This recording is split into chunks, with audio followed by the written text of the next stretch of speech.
Hello and welcome to Rock Studios in Asia Pacific. My name is Gurvin Kaur and I'm the Regional Content Lead. And today in the studio, I'm joined by Michael Schlachter. He is the Solutions Engineer for Australia and New Zealand at Claroty, one of our key technology partners focused on cybersecurity. So Michael, before we begin, could you just share more about what you do and also give a quick intro on Claroty? Yeah, sure. So as a solutions engineer, I work with customers directly and also through our partners in understanding their challenges around cybersecurity, specifically in OT environments or healthcare sectors. And then I work with them to understand their challenges and also see how Claroty's solutions can increase their cybersecurity posture. Okay. Claroty as a company is a global organization.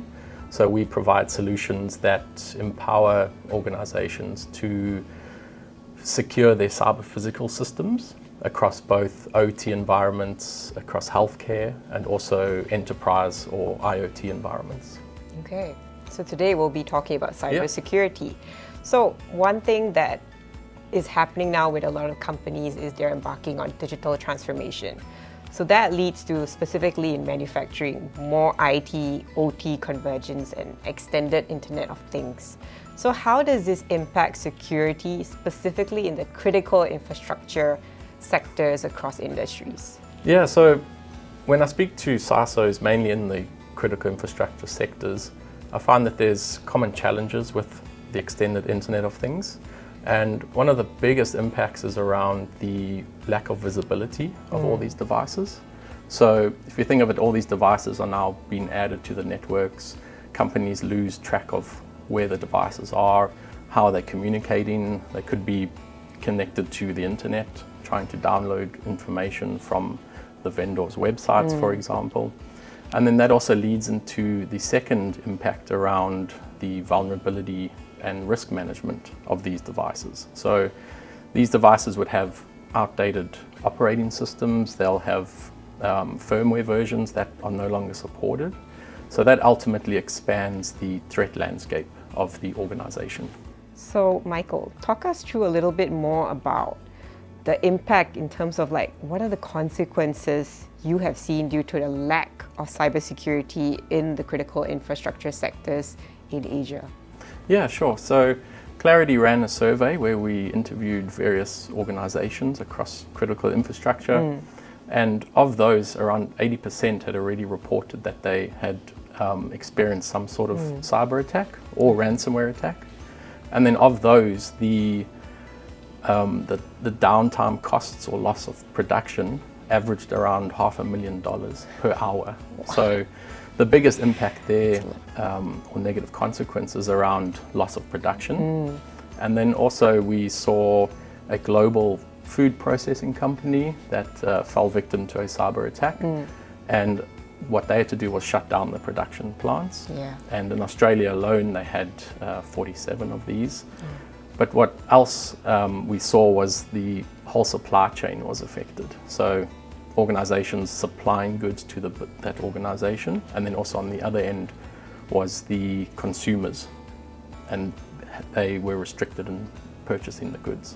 So that's one of the main consequences. So let's zoom into Asia. What are the types of regulations you have seen that is particularly impacting manufacturers?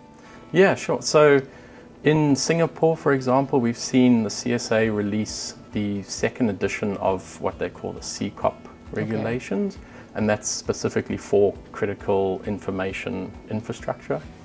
Back here in Australia, we've also seen the SOCI Act. So that originally had only 4 sectors for critical infrastructure, and they've, as a result, broadened that to now 11 sectors. So if you're within those 11 sectors, you need to conform to the SOCI Act.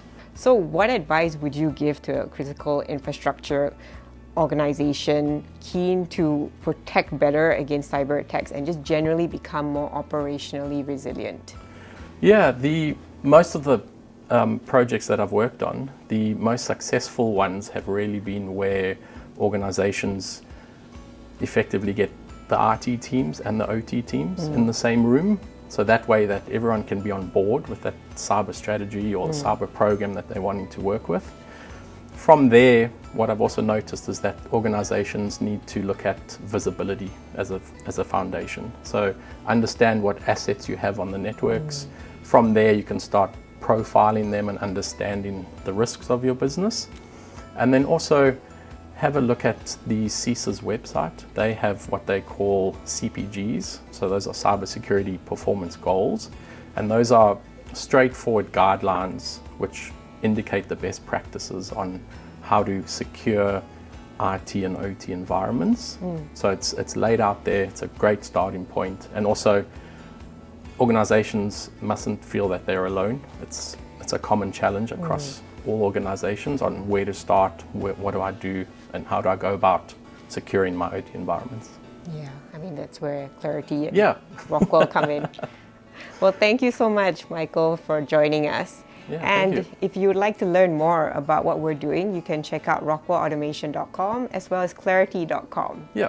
Thank you. Thank you.